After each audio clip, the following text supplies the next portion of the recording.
So we're going to get started here we're going to talk about poverty wage jobs first, which is sort of my area of expertise. And if you got one of those blue fact sheets, that's going to be what's featured on there. So poverty wage jobs, first of all, we're going to cover in this section of the presentation kind of what they are, what they look like, the kinds of people that tend to work them, and most importantly, these jobs that people work full time, discussing the idea of whether or not they're enough to make ends meet. So kind of starting here with sort of like a baseline overview of like the economy. So is anyone sort of familiar with the 2008 recession, like heard about it, sort of know what happened, kind of know what it meant for jobs? Yeah, see a lot of head nods. So essentially what happened in 2008, we were hit with the recession, which means a lot of people became unemployed. There was a lot more people needing government benefits in addition to their regular wages because either they lost their job or they just couldn't find enough work. And so what we see, I'll show you in a few slides, is the amount of government benefits paid to people kind of sort of increased during that period.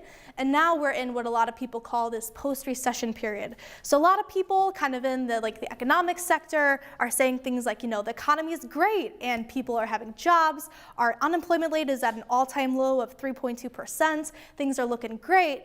But if we kind of start to take a deeper dive into the quality of those jobs, the benefits of those jobs, sort of like what's going on like in the workplace and outside the workplace, it kind of tells a different story.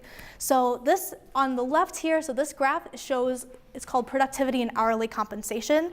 So ever since the 1970s or so, we've had all these super cool technological innovations in the workforce, right? Like we're able to make food faster, we're processing information faster than we ever have.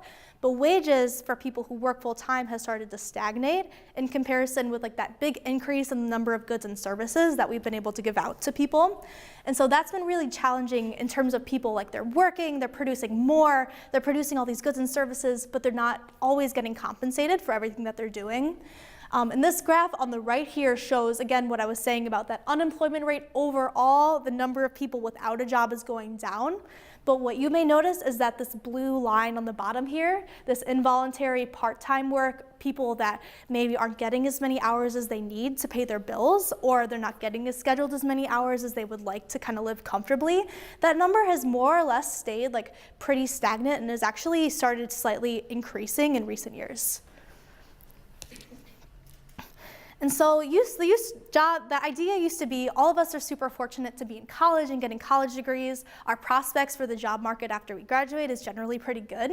So a lot of people used to work these really solid manufacturing jobs after they graduated high school. So before, a lot of those manufacturing jobs sort of got outsourced overseas, over into places where the labor is a lot cheaper and they don't have to pay as many benefits. People used to work with these pretty high wages of what in today's dollars is about $20 per hour without a high school degree, and they were able to unionize, and these jobs still pay pretty well, but unfortunately there's only about 10% of Wisconsin's workforce is able to get these really nice manufacturing jobs because so many have moved overseas. So increasingly, a lot of people are reliant on these service sector type jobs, so jobs where you're working with people, you're serving people food, you're folding clothes, you're working maybe at a grocery store, and these are jobs that are necessary and more people are relying on without having a college degree. But as you can notice from this graph up here, the median wages have kind of started at this really low baseline of about $17 per hour, and that number gets even lower when you take into account the poverty wage work jobs that we're going to be discussing today. And this also doesn't even take into account things like declining benefits, things that people can't unionize to get better wages or working conditions. People have a lot less security in their jobs than they used to, especially with service jobs where you can't always control every aspect of your schedule and what you're doing at work. So that's something we're going to dive into a little bit more as well. So these are called food share benefits. So for those of you who are not familiar with what food share means, it's Wisconsin's version of the Supplemental Nutrition Assistance Program, or food stamps. So these, as you can see, in the aftermath of the 2008 recession, the benefits went up really high. The government's realizing people aren't making enough money to sort of make their ends meet, so we're going to give these extra food benefits, make sure people can afford their meals. And as a result of the declining unemployment rate, the amount of food share benefits that the caseloads has kind of been slowly declining. However, if you take into account how well people's jobs pay them and how much they actually need the food share benefits, it kind of tells a little bit of a different story. So there's a researcher at the Institute for Research on Poverty who creates this paper called the Wisconsin Poverty Report. And in it, he has this really cool metric, which is called the Wisconsin Poverty Measure. And what it says is it's essentially quantifying how well people's wages are able to keep them out of poverty and how much people's wages really pay off in terms of being able to use those wages to buy housing and afford rent, food, everything like that. So if you look at this red line right here, as you can tell, between 2015 and 2016, it went from a 9.7% to 10.8%. And this is kind of like, it looks kind of stagnant, but from their perspective, this is actually a really big jump. And essentially what it means is that the amount that people can afford in terms of what they're getting paid and the fact that their wages haven't really been keeping up with inflation and that their wages haven't really been keeping up with this increase in productivity, it's really scary thinking that they have less of these food share benefits to sort of offset that decline in return of what they can get with their wages.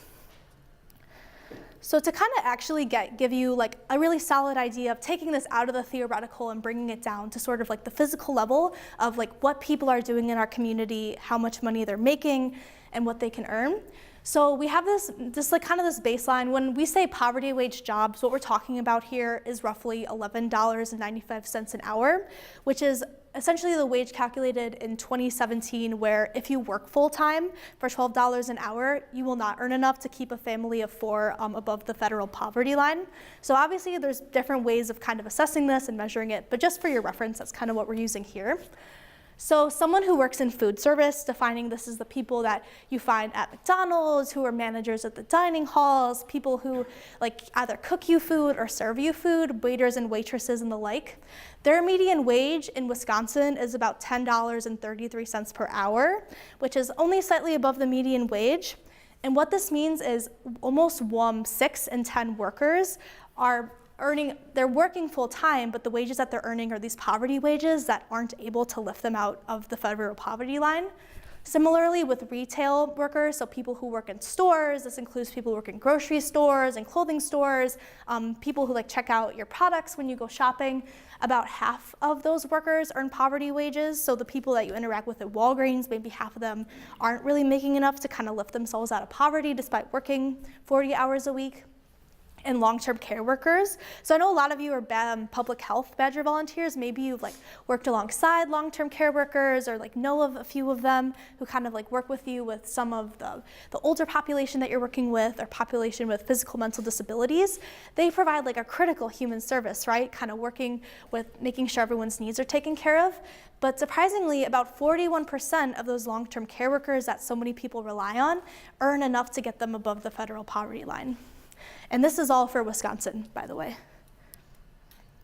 So just breaking this up in different categories to again give you an idea, about 255,000 people, and the numbers are slightly different because it's a different category, of this food preparation and service workers. They only earn about under $10 per hour, which is actually under the minimum wage in about half of the states, because many states have minimum wages that are above $7.50. Building, grounds, cleaning, and maintenance workers, maybe like if you lived in the dorms, maybe you got to talk to the person who cleaned your dorm. They typically make under $12 an hour, definitely not enough to like comfortably lift you over that federal poverty line.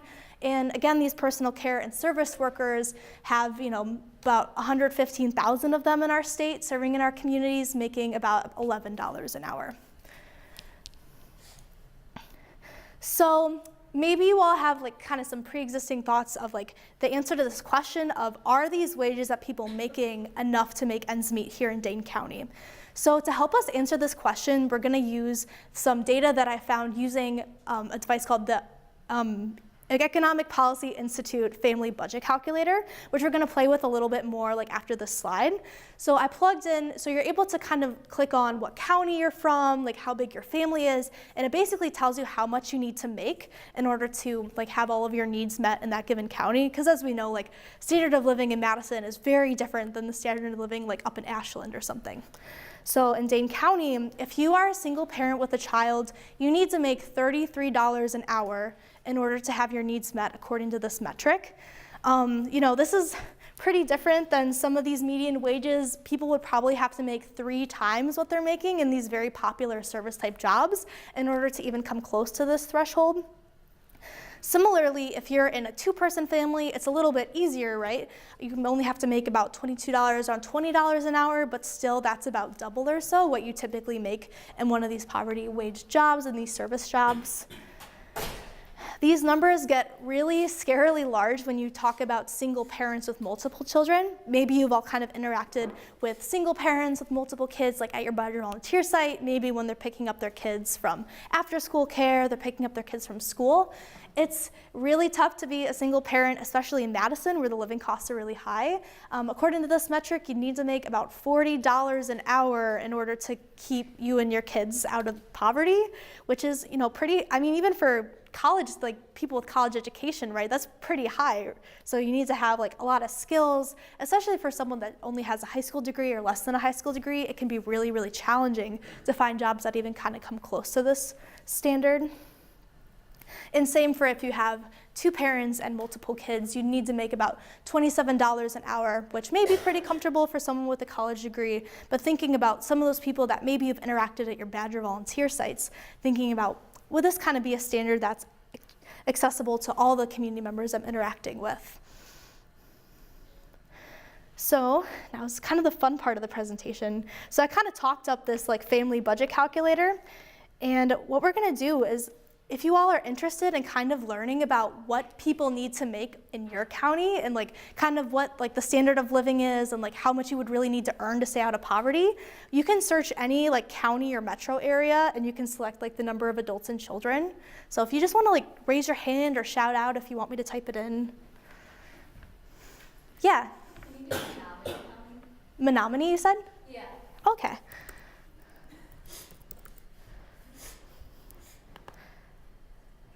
So for 2 adults and 2 children, you make $78,000 a year, which is about $18,000 over the median wage. Did you want me to change the number of adults and children? Yeah, for sure. Anybody else? Yeah. Can you do Waukesha County? Totally.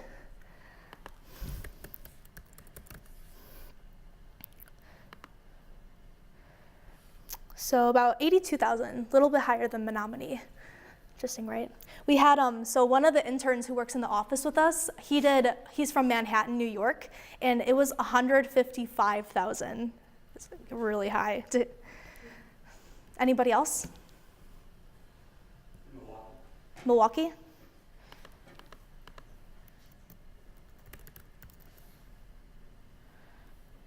So quiet. Do you want to do the metro area or the county?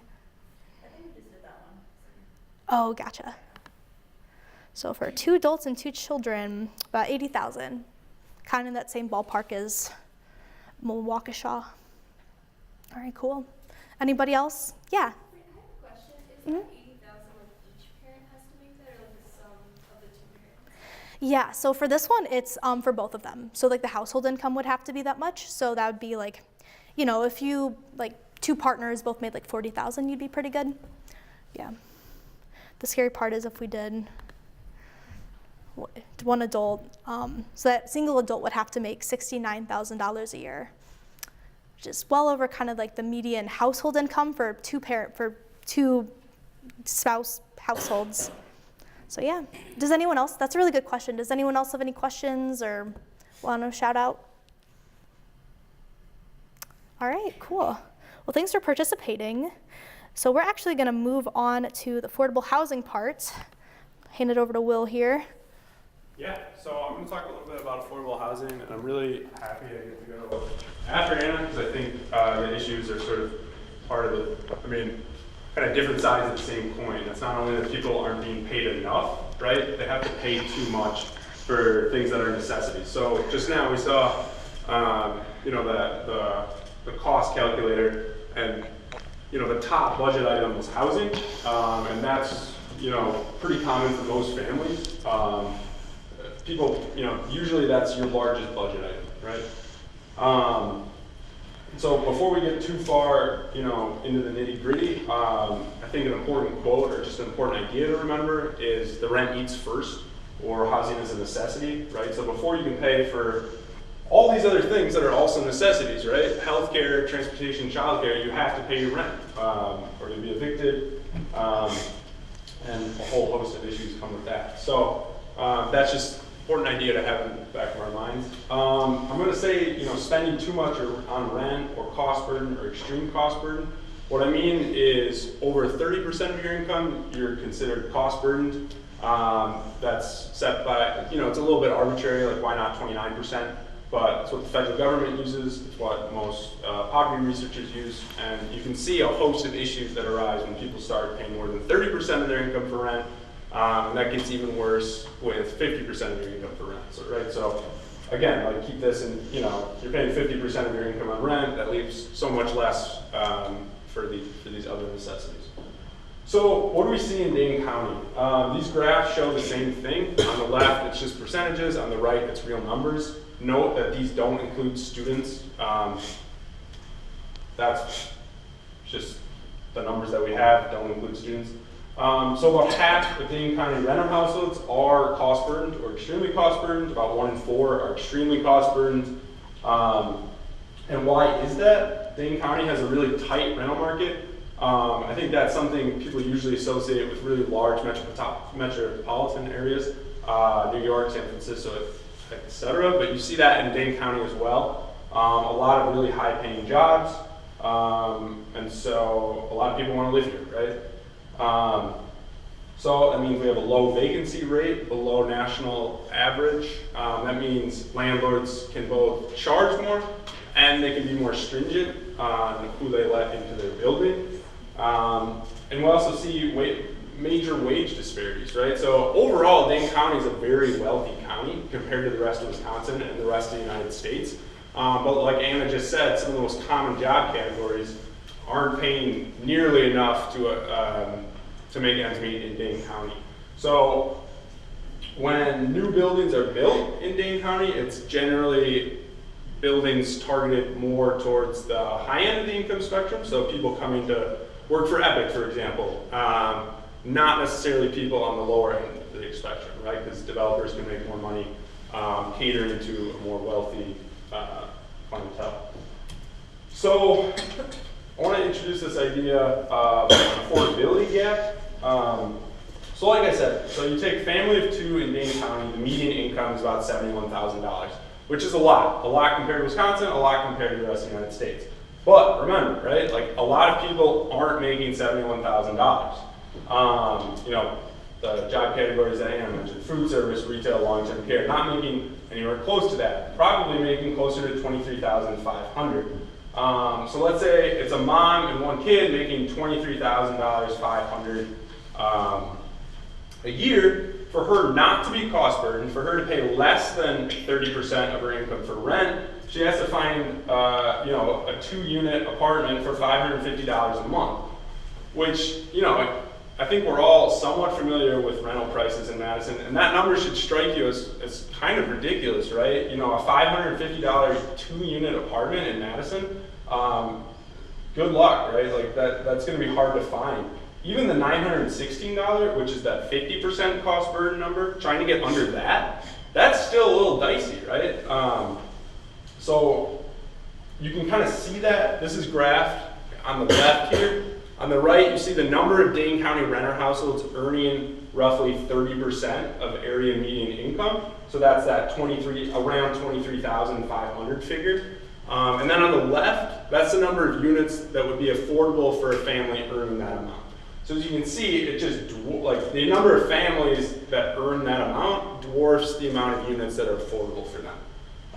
So there just aren't enough units affordable for people earning at that income range, right? So kind of the same idea here, affordable housing gap. So if we take Fitchburg, for example, there's 8 families earning 30% median income for every 1 unit of affordable housing that's affordable for them. Madison is the second from the left. That's about 4 families for every 1 unit of affordable housing. So takeaway, there simply aren't enough affordable units to meet the needs of Dane County's workforce. And this has a wider economic fallout, right? So, businesses are gonna pay what they're gonna pay, right? And if they can't find the workers because workers can't live close enough to their jobs, that has negative impacts on the wider economy. It's also important to remember, like Anna said, these are full-time workers, right? These aren't people that aren't working. These are people that are working full-time. Sometimes they're technically over the poverty level, right? It's not just people below the poverty level. It can be people above it too that just simply can't find affordable units because there aren't enough. I want to talk a little bit. Also, if I'm going too quick or something's not making sense, just please interrupt me. So I want to talk a little bit about senior renters in Dane County too, because that presents a pretty unique challenge. This bar on a lot of seniors, right, depend on Social Security for their income, so that's a fixed income. It might, they do cost of living adjustments with Social Security, but that's pegged to inflation across the board, not to rises in housing prices. So as you can see, 2013 to 2018, the blue bar are those Social Security cost of living adjustments. So for example, 2014 it went up about 2%, but the orange bar is how much Madison rents have increased over the same time period. So take 2018 as the most egregious example. You saw 2017 to 2018 rents increased like 13% in Dane County, or in Madison, sorry. And over the same time period, the Social Security increases like 2 or 3%. So a lot of times not enough for seniors to keep up with their rent. It's also difficult for them to age in home at times. Home improvements cost money to make it safe, and sort of as an aside, falls are actually the #1 cause of accidental death in Wisconsin. So it's critical that there is senior-specific housing for these people, and right now it seems like it's sort of an overlooked demographic in Dane County. We see racial disparities in things like the education achievement gap in Dane County, in things like income. It really shouldn't be a surprise that we see racial disparities in housing as well. This is the 4 problems are cost burden is the most important one probably, but then incomplete kitchen facilities, incomplete plumbing facilities, and then overcrowding are the four problems that the Department of Housing and Urban Development tracks. So as you can see, African Americans as a share of Dane County's population make up about 6-7%, but as a share of extremely low-income rental households, they make up about 1 in 4, about 25%, right? So a huge overrepresentation there. This is sort of a convoluted slide. I'm not going to get into everything unless There's a question. Oh, yeah. Sorry. In terms of elders being the overlooked population, do you know why rent increased so much between 2017 and 2018? Like, is the university making houses cater to students, or is it the tech industry bringing in new people? Yeah, that's a great question. I don't have like a specific answer. I think we'd have to go back to this slide and just see that, like in general, it's a tight rental market, low vacancy rate, but specifically that year, I'm not sure. Yeah, good question though. Anything else? Okay, cool. So like I said, convoluted slide, not going to get into everything unless you guys want to. But the takeaway is that there are government assistance programs, but they don't help everybody. They don't come close. So you might have heard of Section 8, sort of the colloquial name for the Housing Choice Voucher Program. It's a pretty common, pretty desirable form of assistance for low-income renters. The Dane County waiting list last filled up, I think, opened in 2015, and it literally filled up in like 4 hours. And most of the people on that list still haven't been helped, right? This top left slide or graph kind of illustrates that. So that red bar is all of your cost burden households, and then the gray bar that's way below it is the number of families being helped by government policies. And then on the right, just some of the more common ones. Yeah, so any questions?